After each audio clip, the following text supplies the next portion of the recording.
Hello and welcome again to Pathfinder. जैसा आप सभी को पता है कि एलआईसी का आईपीओ आ रहा है और मार्च के सेकंड या थर्ड वीक में ये इसका सब्सक्रिप्शन के लिए अवेलेबल हो जाएगा आईपीओ। भारत सरकार की तरफ से यहाँ पे पूरा प्रयास किया जा रहा है कि इस आईपीओ को कैसे सक्सेसफुल बनाया जाए और इसी प्रयास के मद्देनज़र भारत सरकार ने 20% एफडीआई को यहाँ पे मंजूरी दे दी है एलआईसी के अंदर। तो ये मतलब ऑलरेडी इंश्योरेंस सेक्टर जो है वहाँ पे एफडीआई आपका अलाउ हुआ है, तो फिर अलग से मंजूरी देने की क्या आवश्यकता पड़ी। और फिर ये ऑटोमेटिक रूट के थ्रू क्या होता है, ऑटोमेटिक रूट के थ्रू ही क्यों दिया गया है, एफडीआई एफआईआई इनमें बेसिक डिफरेंस, ये पूरा इशू हम यहाँ पे डिटेल में डिस्कस करेंगे। जहाँ तक इस आईपीओ की बात है, ये आईपीओ अभी तक के जितने भी आईपीओ है उसके कंपैरिजन में बहुत बड़ा होने वाला है, मतलब सबसे बड़ा आईपीओ ये रहेगा। हमने देखा अभी रिसेंटली पेटीएम का आईपीओ था लगभग 18,000 करोड़ के आसपास, और यहाँ पे उसके अलावा जो इंपॉर्टेंट आईपीओज हैं कोल इंडिया, रिलायंस, इसके रहे हैं। एलआईसी का जो आईपीओ है यहाँ से गवर्नमेंट लगभग 63 टू 66,000 करोड़ जो है ये मोबिलाइज करने का यहाँ पे टारगेट रखा गया है। जो शेयर इशू किए जाएंगे उससे इतना जो है पैसा जनरेट किया जाएगा। जहाँ तक हम आईपीओ की बात करें, ये आपके प्राइमरी मार्केट में रहते हैं, जो कि कैपिटल मार्केट का ही एक हिस्सा है। पूरा अगर हम फाइनेंशियल मार्केट को देखते हैं, फाइनेंशियल मार्केट मतलब जहाँ पे लेन देन हो रहा है पैसे का, तो इसको दो पार्ट में डिवाइड कर सकते हैं। एक साल या उससे कम का जो लेन देन हो रहा है शॉर्ट टर्म के लिए हो रहा है, वो मनी मार्केट में होता है। मनी मार्केट का रेगुलेटर आरबीआई है।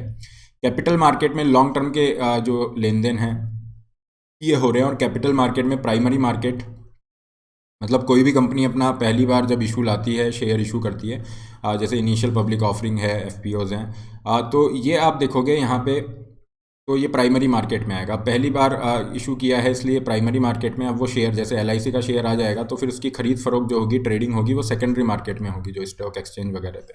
तो इस तरह से वर्क करता है और इसका जो पूरा रेगुलेशन है वो सेबी के हाथों में है।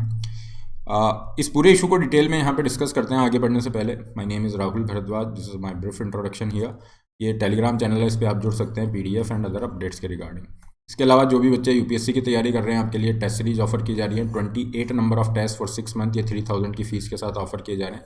56 टेस्ट फॉर 1 ईयर, ये आपको 4,000 की फी के साथ ऑफर किया जा रहा है। Use the code RB live to get maximum discounts. किसी भी क्वेरी के रिगार्डिंग, सब्सक्रिप्शन के रिगार्डिंग, आप इस नंबर पे कांटेक्ट कर सकते हैं। Okay, this is the number here. Her Sunday आपका कॉम्बैट होता है, इसमें भी आप पार्टिसिपेट कर सकते हैं। फ्री टेस्ट है जिसका लिंक डिस्क्रिप्शन बॉक्स में दिया गया है। गवर्नमेंट ने जो कल डिसीजन लिया है वो क्या किया है, एफडीआई पॉलिसी के अंदर कुछ अमेंडमेंट किए हैं, और यहाँ पे ये अमेंडमेंट करके एफडीआई जो है उसे 20% तक अलाउ कर दिया है ऑटोमेटिक रूट के थ्रू एलआईसी में। ऑटोमेटिक रूट क्या होता है कि अगर कोई भी जो फॉरेन इन्वेस्टर है जो इंडिया में इन्वेस्ट करेगा एलआईसी के रिगार्डिंग या दूसरी जो कॉरपोरेशंस है, तो वहाँ पे उसको गवर्नमेंट की या आरबीआई के अप्रूवल की आवश्यकता नहीं है, ये होगा ऑटोमेटिक रूट। ऑटोमेटिक रूट के थ्रू ये है ताकि और इजी बनाया जा सके प्रोसेस को, ज़्यादा से ज़्यादा इन्वेस्टमेंट अट्रैक्ट किया जा सके। This is the purpose. और जहाँ तक हम एफडीआई की बात कर रहे हैं, ये क्या होता है, पोर्टफोलियो इन्वेस्टमेंट से। एफपीआई होता है पोर्टफोलियो इन्वेस्टमेंट, एफडीआई होता है डायरेक्ट इन्वेस्टमेंट। एफडीआई में क्या होगा, जो भी फॉरेन इन्वेस्टर हैं वो अगर यहाँ पे इन्वेस्ट कर रहे हैं तो कोई भी असेट है, किसी भी तरह की कोई सब्सिडियरी है, उसमें इन्वेस्ट करेंगे। जैसे वॉलमार्ट ने फ्लिपकार्ट को खरीदा, something like this. Portfolio investment में केवल आपके इक्विटी के अंदर इन्वेस्ट यहाँ पे रहेगा, और ये शॉर्ट टर्म के लिए होता है, only for the sake of profit. FDI के अंदर ऑनरशिप के कंट्रोल और ये सारी चीज़ें वहाँ पे रहती है। एफडीआई कंपैरेटिवली स्टेबल होता है। तो ये एफडीआई 20% तक यहाँ पे अलाउ किया गया है। और इंडस्ट्री एस्टिमेट की अगर हम बात करें तो यहाँ पे लगभग 63,000 से 66,000 करोड़ यहाँ पे जो है मोबिलाइज किए जा सकते हैं। और ये जो गवर्नमेंट का डिसइन्वेस्टमेंट टारगेट है 78,000 करोड़ का, ये जो फाइनेंशियल ईयर ख़त्म होने वाला है 31 मार्च को ये ख़त्म हो जाएगा, तो उसके अंदर ये बहुत बड़ा एक हिस्सा वहाँ पे पार्टिसिपेशन ये करेगा। क्योंकि अगर 66,000 यहाँ पे अचीव हो जाता है आउट ऑफ 78,000, तो गवर्नमेंट का जो टारगेट है वो पूरा हो सकता है। इसलिए इसको मार्च में ही आपका लेके आया जाएगा। डिसइन्वेस्टमेंट का मतलब होता है गवर्नमेंट अपनी जो हिस्सेदारी होती है उसको बेचती है, और उस हिस्सेदारी को बेच के जो पैसा मिल रहा है वो यहाँ पे मेंशन होता है।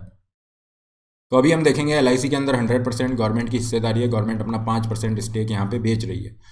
सो अभी तक आपके ये प्राइस तो नहीं किया गया है पर शेयर का क्या रहेगा, लेकिन 2,000 से 2,100 रुपये के आसपास ये आपका रहने वाला है, और मार्च के सेकंड या थर्ड वीक में ये आपका आएगा।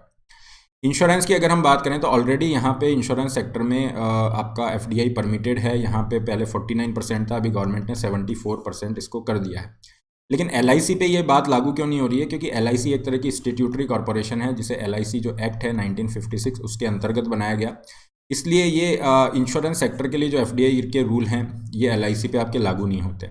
दूसरा है कि ये जो भी लिमिट प्रेस्क्राइब की गई है ना, वो जैसे अगर हम बात करें कोई भी इंश्योरेंस एक्ट हो गया, इरडा एक्ट हो गया, या इससे रिलेटेड जो भी रेगुलेशन है, वहाँ पे ये लिमिट आपने नहीं बता रखी है कि कितनी लिमिट होगी फॉरेन इन्वेस्टमेंट की। एलआईसी के अंदर फॉरेन जो इन्वेस्टमेंट है कितना लिमिट होगा, इसलिए यहाँ पे इन्होंने नया ये अमेंडमेंट ला के इसको क्लैरिफाई किया है कि 20% तक एफडीआई यहाँ पे अलाउ किया जा सकता है। This is the maximum limit. अब आप ये जो लिमिट देखेंगे ये कहीं ना कहीं पब्लिक सेक्टर बैंकों से मिलती जुलती है, लेकिन पब्लिक सेक्टर बैंक में गवर्नमेंट का अप्रूवल चाहिए। ओके, और इसको आपका ऑटोमेटिक रूट पे रखा गया है, क्योंकि जितने भी इंश्योरेंस सेक्टर है वहाँ पे ऑटोमेटिक रूट पे ही रखा गया है। और आपका जो एलआईसी है, this is more than a kind of insurance company, investment भी इसका एक बहुत बड़ा फंक्शन है। तो इस वजह से यहाँ पे इनको अलग से ये रूल यहाँ पे निकालना पड़ा, अमेंडमेंट करना पड़ा। और जहाँ तक हम एफडीआई की बात करें, हर सेक्टर के अंदर या किसी भी एक्टिविटी में अलग अलग कंडीशंस होती हैं। जैसे हम ऑटोमेटिक रूट की बात कर रहे हैं, तो ऑटोमेटिक रूट मतलब गवर्नमेंट की परमिशन नहीं चाहिए, ऑटोमेटिकली जाएगा। तो मेडिकल डिवाइस, थर्मल पावर हो गया, यहाँ पे 100% एफडीआई अलाउ किया गया है। इंश्योरेंस सेक्टर में 74% है। तो ये क्या है, ऑटोमेटिक रूट के थ्रू है। इसी तरह से आपके पोर्ट है, रेलवे, पेंशन, इनके अंदर ये है।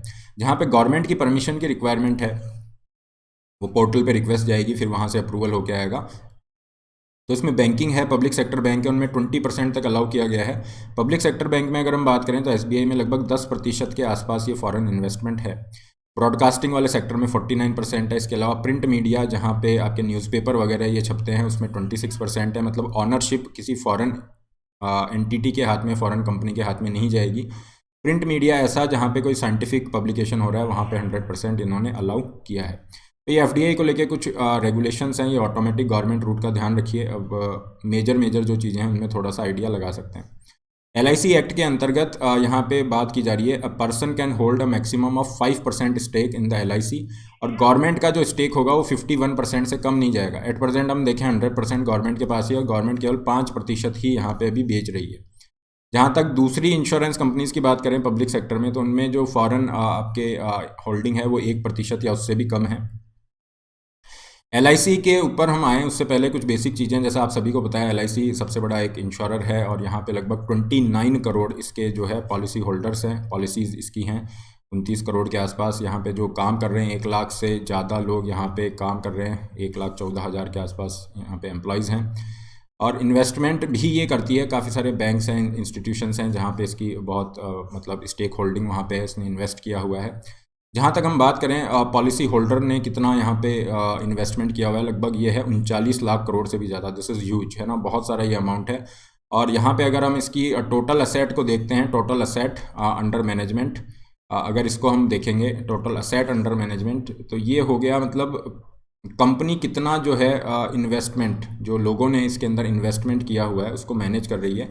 इस इन्वेस्टमेंट की मार्केट वैल्यू, लोगों ने यहाँ पे कंपनी में जो इन्वेस्ट किया हुआ है उसकी मार्केट वैल्यू अगर आप देखोगे, this is the total asset under management.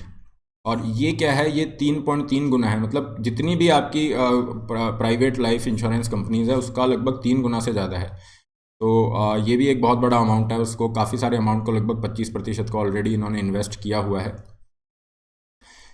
IPO में यहाँ पे बात की जा रही है, IPO works out 5% of the total capital shares. Total जो है ये 632 करोड़ के आसपास शेयर हैं। तो गवर्नमेंट यहाँ पे क्या कह रही है, हम केवल 5% ही देंगे, 95% हमारे पास रहेगा। तो 5% शेयर इनमें से दिए जाएंगे, तो ये टोटल नंबर ऑफ शेयर हो जाता है लगभग 31.5 करोड़। तो इतने सारे शेयर ऑफर किए जाएंगे, 31.62 crore equity shares will be offered. और इसमें से कुछ रिजर्वेशन के लिए ये रखा हुआ है, जैसे फॉर एग्जांपल जो पॉलिसी होल्डर हैं वो अपने पॉलिसी होल्डर रिजर्वेशन कोटा आपको दिया जाएगा, उसके अंतर्गत आप अप्लाई कर सकते हो। तो आपको लगभग 10% तक रिजर्वेशन भी दिया जाएगा, तो आपको अलॉट होने के चांसेस बढ़ जाते हैं। और फिर यहाँ पे डिस्काउंट भी ऑफर किया जा रहा है ना, get at a discount price. जैसे मान लीजिए 100 रुपये पे कोई ऑफर किया जा रहा है, तो आपको 10% का डिस्काउंट 90 रुपीज़ पे मिल जाएगा। तो ये डबल बेनिफिट दिए जा रहे हैं। जो एम्प्लॉयज़ हैं उनको भी 5% तक यहाँ पे जो है रिजर्व रखा गया है। Minimum 35% of issue will be reserve for retail investor. Retail investor कौन होते हैं, ऐसे लोग जो कि इन कैटेगरी में नहीं आएंगे और 2 लाख तक का इन्वेस्टमेंट कर रहे हैं ना, 2 लाख तक का इन्वेस्टमेंट कर रहे हैं, वो सब रिटेल में आ जाएंगे। 2 से ऊपर जाएंगे तो फिर वो इंस्टीट्यूशनल इन्वेस्टर्स में आ जाते हैं, जो बड़े लेवल पे हैं। तो सेबी ने अभी 2 लाख वाला क्लासिफिकेशन दे रखा है। यहाँ पे 60% ऑफ क्वालिफाइड इंस्टीट्यूशनल जो बायर का पोर्शन है। क्वालिफाइड इंस्टीट्यूशनल बायर क्या होते हैं? कोई भी बड़े बड़े फाइनेंशियल इंस्टीट्यूशन हो गए, बैंक हो गया, कोई फाइनेंशियल कंपनीज हैं, है ना, जो यहाँ पे एक्सपर्टीज रखते हैं। तो ये जो 60% पोर्शन है इसका, ये एंकर इन्वेस्टर को दिया जा रहा है। अब एंकर इन्वेस्टर कौन होते हैं? एंकर इन्वेस्टर क्या करेंगे? जैसे आईपीओ आपका खुल रहा है कल, तो ये एक दिन पहले ही, सब्सक्रिप्शन के एक दिन पहले ही ये कुछ इनको शेयर अलॉट किए जाएंगे, ठीक है ना। तो ये होते हैं एंकर इन्वेस्टर, और उसमें भी 1/3 एंकर इन्वेस्टर इंडिया के ही होंगे, डोमेस्टिक उनको दिए जाएंगे, डोमेस्टिक म्यूचुअल फंड को दिए जाएंगे। मार्केट वैल्यू कितनी हो जाएगी इस कंपनी की? अगर आप देखेंगे कि मार्केट वैल्यूएशन यहाँ पे एक्सपेक्ट किया जा रहा है 10 लाख करोड़ के ऊपर, और ये कुछ जगह पे 12.5 लाख करोड़ भी बताया जा रहा है। तो इतना इसका मार्केट वैल्यूएशन हो जाएगा। मार्केट वैल्यूएशन मतलब number of shares into price पर शेयर। तो ये लगभग जो टीसीएस जैसी कंपनीज है जिसका 14 लाख करोड़ के आसपास है, इसकी रेंज में कहीं पे आ जाएगा। जहाँ तक हम बात करें एफडीआई पॉलिसी में रिफॉर्म करने की, जो गवर्नमेंट ने अभी रिसेंटली किया है, गवर्नमेंट चाह रही है कि इसको सक्सेसफुल बनाया जाए। तो ये तो एक प्रयास है ही कि आईपीओ को सक्सेसफुल बनाया जाए, लेकिन इसके अलावा अगर इसका लॉन्ग टर्म के हम हिसाब से हम देखते हैं तो यहाँ पे भारत सरकार चाह रही है कि एफडीआई ज़्यादा से ज़्यादा इंडिया में आए, और इसकी वजह से क्या होता है? कैपिटल का एक्सेस मिलता है, इन्वेस्टमेंट होता है, technology transfer, skill development, economic growth में हेल्प करता है, आत्मनिर्भर जैसे भारत अभियान है वहाँ पे हेल्प करेगा। तो एफडीआई के लिए भारत सरकार काफ़ी टाइम से प्रयास कर रही है। इसका जो आंकड़ा भारत सरकार ने दिया है वो है कि 2014-15 में हमारे पास $45 बिलियन का एफडीआई था। ये इंक्रीज हो जाता है 2020-21, हालांकि कोरोना वाला साल था, फिर भी ये लगभग 82 बिलियन पे पहुंच गया। मतलब एफडीआई बहुत तेज़ी से इंडिया में बढ़ रहा है, और इंडिया एक one of the favourite destination investment के लिए बन के उभर रहा है। ये भारत सरकार का प्रयास है कि कैसे हम इसको कंटिन्यू रख सकते हैं, कैसे ईज़ ऑफ डूइंग बिजनेस को प्रमोट किया जा सकता है, और एफडीआई पॉलिसी को सिंप्लीफिकेशन करके ये और ज़्यादा अट्रैक्ट करना चाह रहे हैं investment. This is the thing. जहाँ तक इस पर्टिकुलर LIC IPO की बात है, गवर्नमेंट यहाँ पे चाह रही है कि इसको सक्सेसफुल बनाया जाए। और यहाँ पे एक लोगों के मन में ये डाउट था कि अभी यूक्रेन क्राइसिस चल रहा है तो हो सकता है गवर्नमेंट पीछे हट जाएगी, लेकिन गवर्नमेंट के पास अभी इतना ऑप्शन नहीं है, क्योंकि इस फाइनेंशियल ईयर में आपको डिसइन्वेस्टमेंट का टारगेट अचीव करना है। तो किसी भी कंडीशन में 31 मार्च से पहले आपको डिसइन्वेस्टमेंट के लिए जाना होगा, मतलब गवर्नमेंट अपनी हिस्सेदारी यहाँ पे बेचने के लिए जाएगी। तो ये भी क्लियर हो गया कि आपका आईपीओ आएगा, और डेफिनेटली मार्च के सेकंड या थर्ड वीक के अंदर यहाँ पे रहेगा। ओवरऑल पर्पस की बात करें तो यहाँ से गवर्नमेंट को ये जो पैसा जुटा रही है लगभग 66,000 करोड़ रुपीज़, ये कहीं ना कहीं गवर्नमेंट के रेवेन्यूज़ को बूस्ट करेगा, फाइन। और गवर्नमेंट का जो फिस्कल डेफिसिट होता है, जो ये फिस्कल डेफिसिट है, फिस्कल डेफिसिट मतलब गवर्नमेंट कितना बोरो करती है, टोटल बोरोइंग रिक्वायरमेंट, उसको कम करने में मदद करेगा। क्योंकि हमने देखा कोरोना के कारण गवर्नमेंट के एक्सपेंसेस ज़्यादा थे, गवर्नमेंट की स्पेंडिंग बढ़ गई थी, तो वहाँ पे कहीं ना कहीं हेल्प कर रहा है। लेकिन LIC के लिए जो चैलेंजेस हैं वो अभी बने हुए हैं, क्योंकि जिस तरीके से टेक्नोलॉजी चेंज हो रही है, फिनटेक कंपनीज आ रही हैं, नए नए प्रोडक्ट्स आ रहे हैं, तो LIC क्या वहाँ पे फ्यूचर में कम्पीट कर पाएगी, नहीं कर पाएगी, ये आने वाला टाइम ही बताएगा। तो this is all. PDF of the session will be available on this Telegram channel, यहाँ पे आप मुझसे जुड़ सकते हैं। इसके अलावा हर संडे आपका ये कॉम्बैट होता है, जिसमें काफ़ी सारे प्राइसेस आप ले सकते हैं, इसमें आप पार्टिसिपेट कर सकते हैं। जो भी बच्चे 2023 या 24 की तैयारी कर रहे हैं, तो आपको पर्सनल मेंटर अलॉट हो जाते हैं आइकॉनिक सब्सक्रिप्शन पे। तो आइकॉनिक पे ये फ्लैट डिस्काउंट चल रहे हैं, 30,000 अप टू सेविंग आप कर सकते हैं। तो इसकी फ़ीस है 76,000 1.5 साल के लिए। तो जो बच्चे 2023 या 24 का एग्ज़ाम दे रहे हैं UPSC का, वो यहाँ पे एनरोल कर सकते हैं। Use the code RB Live to get this maximum discount. कैसे सब्सक्रिप्शन लेना है, डिस्क्रिप्शन बॉक्स में लिंक है, वहाँ पे आप ये कोड डाल के डिस्काउंट ले सकते हैं, and you are ready to go online payment के थ्रू। सब्सक्रिप्शन लिंक इस तरीके से आपके खुलेंगे, आप अपनी नीड के अकॉर्डिंग प्लान चूज़ कीजिए, put the code RB Live to get maximum discount. Similarly you can go for iconic की ये फीस स्ट्रक्चर है। आइकॉनिक के कुछ बेनिफिट्स हैं, लाइव आपको पर्सनल कोच मिल जाता है, लाइव मेंटरशिप बेनिफिट यहाँ पे मिल जाते हैं। केवल ऑप्शनल सब्जेक्ट के लिए जा रहे हैं तो ये केवल ऑप्शनल सब्जेक्ट के आपके प्लान हैं। Loan facility link is also available. नए बैचेस स्टार्ट हो रहे हैं, इनके लिए भी आप जा सकते हैं, and score booster test series, free test series का बेनिफिट ले सकते हैं। So this is all. Don't forget to like, share and subscribe. All the best. Have a great day.